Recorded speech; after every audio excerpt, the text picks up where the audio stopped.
பழங்குடியின மக்களின் கல்வி, சுகாதாரம், அடிப்படை தேவைகளுக்கு முன்னுரிமை பொள்ளாச்சி புதிய சாராட்சியர் உறுதி. சென்னையை பூர்வீகமாக கொண்ட கேத்தரின் சரண்யா ஐஏஎஸ் மத்திய திறன்மேம்பாட்டுத் துறையில் பணியாற்றி திருவாரூர் பயிற்சி ஆட்சியராக பணியாற்றி இன்று முதல் பொள்ளாச்சி சாராட்சியராக பொறுப்பேற்றுக் கொண்டார். அப்போது செய்தியாளர்களிடம் பேசிய அவர், பொதுமக்களிடமிருந்து பெறப்படும் மனுக்களை உடனடியாக விசாரித்து நடவடிக்கை எடுக்கப்படும். முக்கியமாக பொள்ளாச்சி பகுதியில் பழங்குடியின மக்களின் கல்வி, சுகாதாரம், அடிப்படை தேவைகளை பூர்த்தி செய்ய முன்னுரிமை வழங்கி நடவடிக்கை எடுக்கப்படும் என்று தெரிவித்தார். கவர்மெண்ட் ஆஃப் இந்தியாவில் ministry of skill development and ஆண்டர்பிரினர்ஷிப்ல வந்து அசிஸ்டன்ட் செக்ரட்டரியாக நான் இன்னைக்கு ஜாயின் பண்ணுறதுலேருந்து என்னோட முக்கியமான ப்ரையாரிட்டிஸ் வந்து ஃபஸ்ட்டு ஜிடிபியோட பெட்டிஷன்ஸ் எல்லாம் சீக்கிரம் கிளியர் பண்ணணும், ஒரு டைம் ஃப்ரேமில் கிளியர் பண்ணணும்.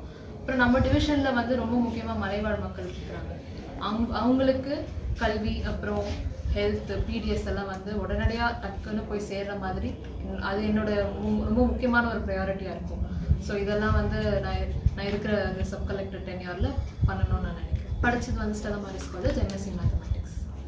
நான் 2021 பேட்ச் தமிழ்நாடு. ஆக்சுவலி பத்திரிகை நண்பர்கள் வந்து ரொம்ப முக்கியமாக உதவி செய்யணும். நம்மளால திருவள்ளூரையும் ஒரு ப்ரீஃப் டைம் வந்து சப் கலெக்டர் இண்டிபெண்டன்ட் சார்ஜ் பார்த்துட்டு ட்ரைனிங் சமயத்துலேயே.